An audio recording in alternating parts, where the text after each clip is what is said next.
Bom dia a todos os presentes. Daremos início à nossa audiência pública referente ao nosso PPA de 2026 a 2029. O PPA é o nosso plano plurianual e ele compreende por 4 anos. Então, será de 2026 a 2029. O PPA é uma peça orçamentária, regido lá pela Constituição Federal, exigido lá pela Constituição Federal de 1988. O PPA em si ele não tem uma lei que diz como ele deve fazer, como uma lei que tenha um modelo ou uma regra. Eles são manuais, geralmente por estados. Se podemos observar também o PPA do governo federal, muda sempre de modelo, de letra, de cada forma, cada gestor é de um jeito. Então, ele segue por manuais e não uma lei específica que diga como tem que ser feito o PPA. Então, ele faz parte de uma peça orçamentária. O PPA, então, como eu falei, ele é por quadriênio. O PPA ele serve para planejar, para dar um norte à gestão governamental dos municípios, estados, federação. Nós, enquanto municípios, somos obrigados pela lei, Constituição Federal, a fazermos o nosso PPA. O PPA faz parte do plano de governo do gestor. Então, ele é para planejar, apresenta as diretrizes, objetivos, indicadores dos planos do governo. Após o planejamento do PPA, nós temos a LDO. A LDO, ela orienta, ela explicita propriedades e metas, definindo diretrizes para o orçamento anual. Depois da LDO, temos a LOA, que apresenta os programas, objetivos e atividades que serão executadas com recursos e as metas. A base de dados que nós ocupamos para desenvolver o nosso PPA foi o cenário macroeconômico e projeção inflacionária, histórico de receitas e despesas do município, capacidade de investimento e captação de recursos, um orçamento rígido, despesas fixas, encargos, obrigações, indicadores, o plano de governo, planejamento e reuniões com os secretários, os planos setoriais e consulta popular. Aqui nós fizemos uma breve histórico da nossa receita, do que foi do crescimento e a inflação pelo período e o crescimento real, pelo crescimento real da nossa receita corrente líquida. Então, podemos observar que de 2021, 2022, tivemos 2 anos muito bons de crescimento.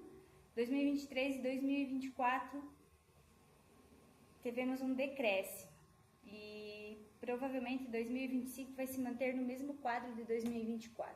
Aqui pelo gráfico podemos identificar melhor que 2021 a gente estava com uma receita bem considerável, um crescimento bem considerável. 2022 já deu uma reduzida e 2023 e 2024 caíram. Então, pelo que a economia se mostra, 2025 será parecido com 2024. Um histórico das nossas receitas correntes líquidas, tirado dos dados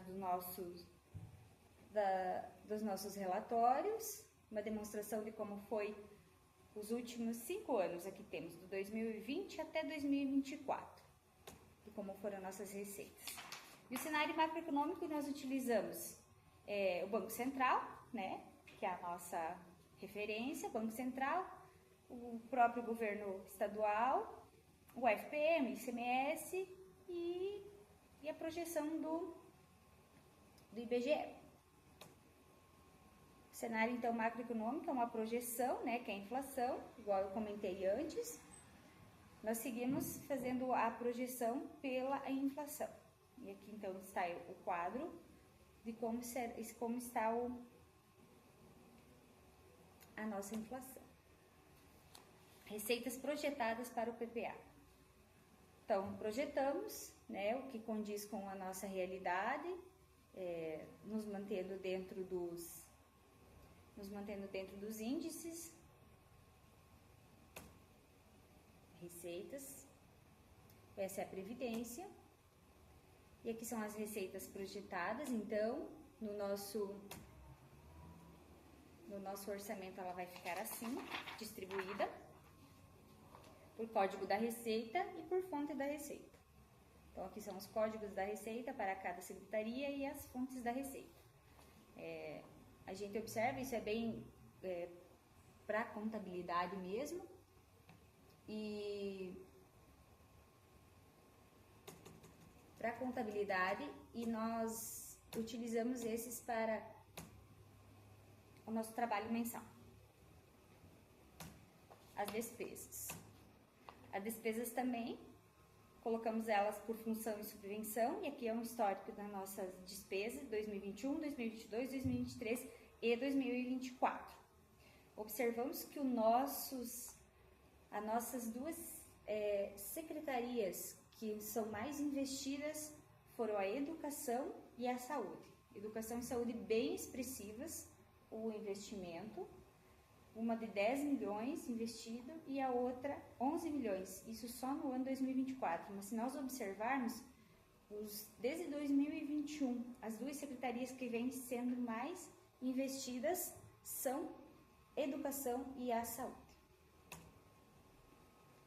Então, um resumo da despesa é o que é a nossa parcela rígida, né? O que nós temos obrigações perante a Constituição.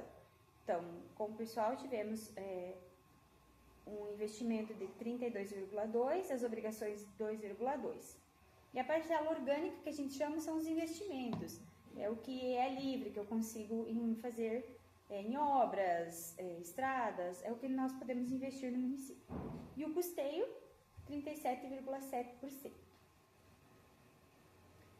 A nota técnica de 14/2022 da Coordenadoria de Fiscalização e Revisão Periódica da Planta Genética dos Valores para proporcionar melhorias na arrecadação tributária municipal. 81,98% dos municípios, as transferências correspondem por mais de 75% da receita orçamentária do ano passado. Nós representa isso 88%, que temos até 999 habitantes. Então, nós fizemos parte desses 88%.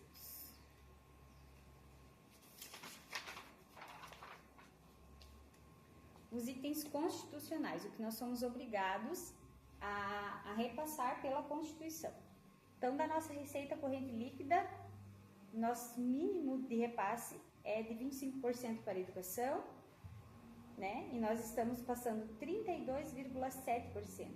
2023, 33% e 2024, 32%. Desde o ano de 2021, nós nos mantemos acima do índice desejado pela Constituição. Então, os mínimos são 25%, nós sempre fizemos superior a 29%. Nosso Fundeb, que o mínimo deveria ser gastado com 70%, nós já estamos gastando praticamente 100%. 96,8%, já chegamos a 98,7%. Então, todo o Fundeb vai para pagamento de salário de professores. E a saúde, a Constituição nos pede que o mínimo 15% da nossa receita corrente líquida. Nós, desde 2021 até 2024, o município investiu mais de 20%. Então, 22%, 2022, 21%, 2024, 21% também. O município realizou uma consulta popular, que era disponibilizada em redes sociais, disponibilizada no site do município, em redes sociais, em grupos de WhatsApp e grupos do município, né, dos funcionários e demais. E tivemos um número de participantes bem considerável. 144 pessoas participaram, foram votadas 33 ações. Lembrando que a nossa consulta, cada pessoa poderia escolher 3 opções para votar, 3 secretarias para votar. Então, tivemos 33 ações que foram votadas, ao total de 464 votos. O que nos chamou a atenção foi a faixa etária, que foram das pessoas entre 30 e 59 anos, E podemos observar também que a maior participação foi de pessoas graduadas, pessoas com faculdade e pós-graduação.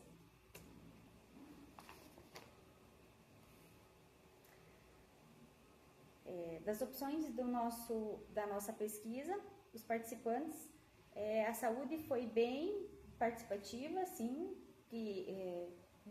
das questões que eram as opções que tinha na nossa pesquisa, o que deu disparado assim foi o atendimento ampliado até às 19 horas. Então, as pessoas querem que continue esse atendimento e uma das questões é médico geriátrico, que foi pedido.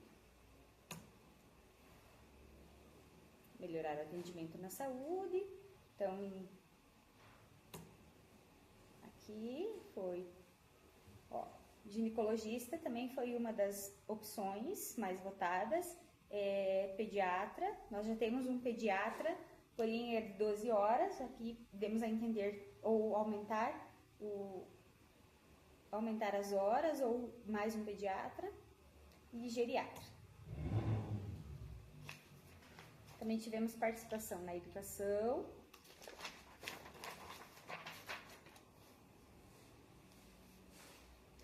Na participação disparado foi distribuir uniformes, né, e manter o transporte universitário. O município ele ampara o transporte universitário, pagando para os universitários seu transporte para estudar em outros municípios, né, fazer seu ensino superior, sua pós-graduação, seu curso técnico em outros municípios, mas disparado foi o uniforme escolar.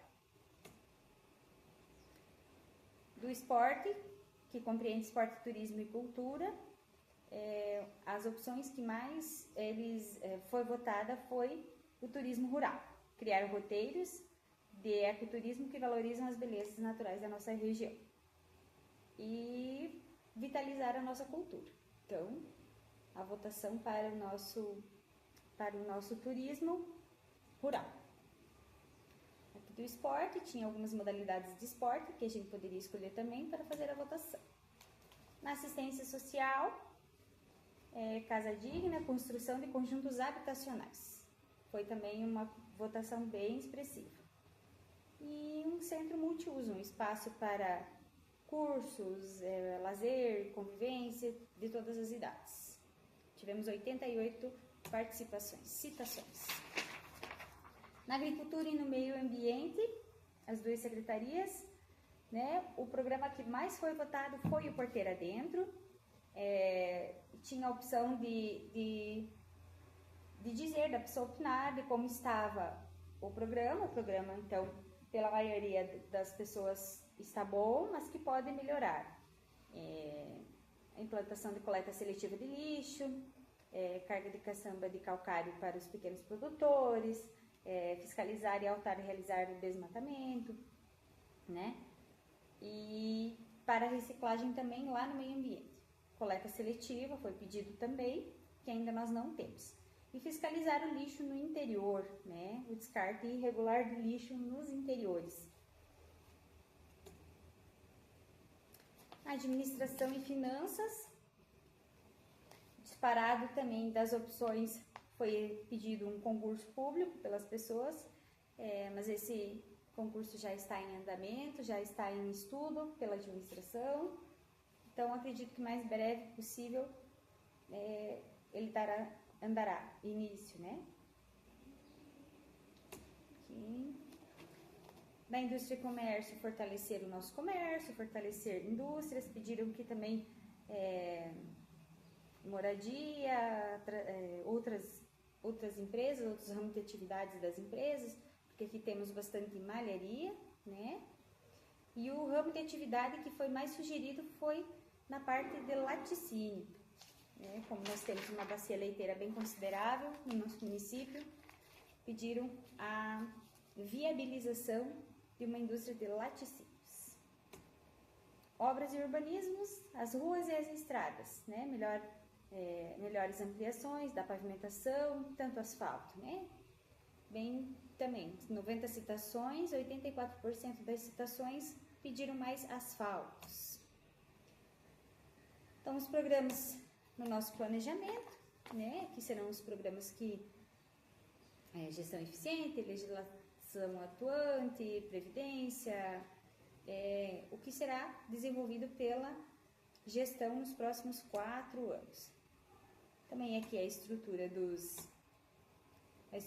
programas, com o nome, objetivo e ODS, a justificativa, as diretrizes, as ações e o valor total.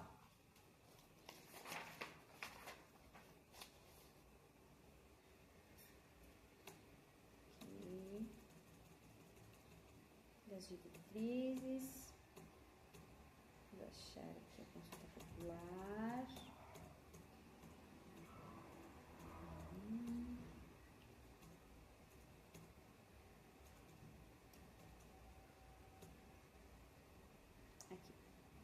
Então, o programa Gestão Eficiente, né, aqui mostra mais ou menos, dá um esboço do que será executado, do que foi projetado para a programação desses 4 anos que se iniciarão,